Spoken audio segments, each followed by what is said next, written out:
ভোরে লন্ডনে নেওয়া হচ্ছে বেগম খালেদা জিয়াকে, সঙ্গে থাকবেন চিকিৎসক সহ 15 জন। আসছে কাতারের এয়ার অ্যাম্বুলেন্স। মেডিকেল বোর্ডের সিদ্ধান্তে তারেক রহমানের সম্মতি।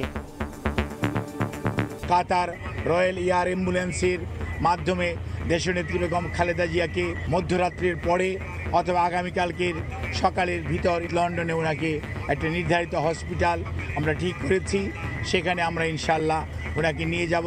এতে আমাদের দলের ভারপ্রাপ্ত চেয়ারম্যান জনাব তারেক রহমান সাহেবও স্বীকৃতি জানিয়েছেন। এসএসএফ এর পরীক্ষামূলক হেলিকপ্টার মহড়া, সব ধরনের সহায়তায় প্রস্তুত সরকার। পুরো পরিবার নয়, ভিভিআইপি প্রোটোকল পাচ্ছেন শুধু বেগম জিয়া।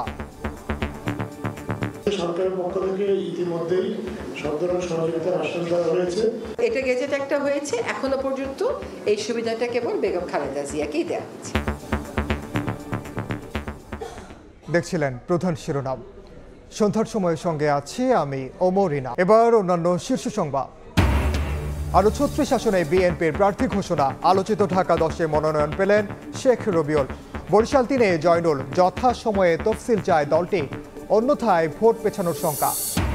90 কোনা ফ্যাসিস্টকে বরদাস্ত করা হবে না, হুঁশিয়ারি জামায়াতের। ময়মনসিংহে 8 দলের বিভাগীয় সমাবেশ। শরিয়া আইনের পক্ষে ঐক্যবদ্ধ থাকার ঘোষণা। তফসিল ঘোষণার আগে বুধবার রাষ্ট্রপতি সিইসি বৈঠক।